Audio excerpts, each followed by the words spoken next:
ಯಾವನೇ ಅವನು SP ಅಂತೇಳಿ ಕರೆದಾಗ ಅಡಿಷನಲ್ SP ಬರ್ತಾರೆ, ನಾರಾಯಣ್ ಅಂತೇಳಿ. ಅವರು ಬಂದಾಗ ಮಾನ್ಯ ಮುಖ್ಯಮಂತ್ರಿಗಳು ಅವರ ವರ್ತನೆಯನ್ನು ಯಾರಾದರೂ ಗಮನಿಸಿರ್ಬೋದು.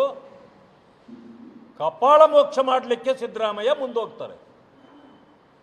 ಅಷ್ಟೊತ್ತಿಗೆ ಆ ಅಡಿಷನಲ್ SP ಒಂದು ಹೆಜ್ಜೆ ಹಿಂದೆ ಹೋಗ್ತಾರೆ. ಹೋಗಿಲ್ಲ ಅಂದರೆ ಇವತ್ತು ಅವರಿಗೆ ಕಪಾಳ ಮೋಕ್ಷ ಆಗಿರ್ತಿತ್ತು. ಇವರೇನು ತಿಳ್ಕೊಂಡಿದ್ದಾರೆ? ಪೊಲೀಸ್ನವರು ಇವರ ಗುಲಾಮರು ಅಂತ ತಿಳ್ಕೊಂಡಿದ್ದಾರ? ಮಾನ್ಯ ಸಿದ್ದರಾಮಯ್ಯನವರೇ,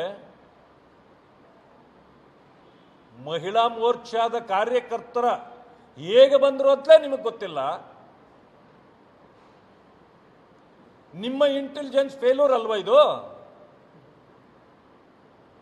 ಈ ಸಣ್ಣ ವಿಷಯಕ್ಕೇನೆ ಇಂಟೆಲಿಜೆನ್ಸ್ ನಿಮ್ಮದು ಸರಿಯಿಲ್ಲ. ನೀವು ಪೊಲೀಸ್ನವರ ಮೇಲೆ ಮುಗಿಬೀಳ್ತೀರಿ.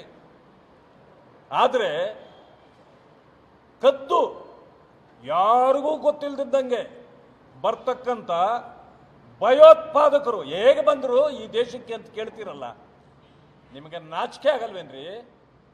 ಮುಖ್ಯಮಂತ್ರಿಯಾಗಿ ನೀವು ಮತ್ತೇನು ನಿಮ್ಮದೇ ಪರಿಸ್ಥಿತಿ ಹಿಂಗಿದ್ರೆ ಈ ರಾಜ್ಯದ ಜನರಿಗೆ ಯಾವ ರಕ್ಷಣೆ ಕೊಡ್ತೀವಿ? ನೀವು ನಿಮ್ಮ ಇಂಟೆಲಿಜೆನ್ಸನ್ನೇ ಸರಿ ಇಲ್ಲ. ಇದು ಸಣ್ಣ ವಿಷಯಕ್ಕೆ. ಆದರೆ ದೇಶದಲ್ಲೇ ಆಗ್ತಕ್ಕಂಥ ಬೇರೆ ದೇಶದವರು ಕುತಂತ್ರದಿಂದ ಮಾಡ್ತಕ್ಕಂಥ ಇಂಥ ಚಟುವಟಿಕೆಗಳಲ್ಲಿ ನೀವು ದೇಶದ ಪ್ರಧಾನಿಯನ್ನ ಪ್ರಶ್ನೆ ಮಾಡ್ತೀರಿ. ನೀವು ಈಗ ನಿಮ್ಮ ಇಂಟೆಲಿಜೆನ್ಸ್ ಫೇಲ್ಯೂರ್ಗೆ ನಿಮ್ಮ ಉತ್ತರ ಏನು? ತಿಳ್ಕೊಳ್ಳಿ.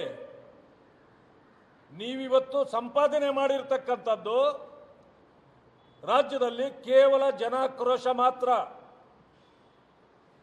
ಇದು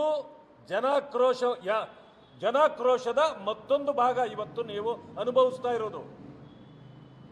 ಇನ್ನು ಮುಂದೆ ನೀವು ಎಲ್ಲೇ ಹೋದರೂ ಕೂಡ ನಿಮ್ಮ ಪರಿಸ್ಥಿತಿ ಹೀಗೆ ಇರುತ್ತೆ. ನೀವು ಎಲ್ಲೇ ಕಾರ್ಯಕ್ರಮ ಮಾಡಿದ್ರು ಕೂಡ ರಾಜ್ಯದ ಜನ ಇದೇ ರೀತಿ ಉತ್ತರವನ್ನು ನಿಮಗೆ ಕೊಡ್ತಾರೆ ಅಂತಕ್ಕಂಥ ಮಾತನ್ನು ಹೇಳಲಿಕ್ಕೆ ಬಯಸ್ತೇನೆ.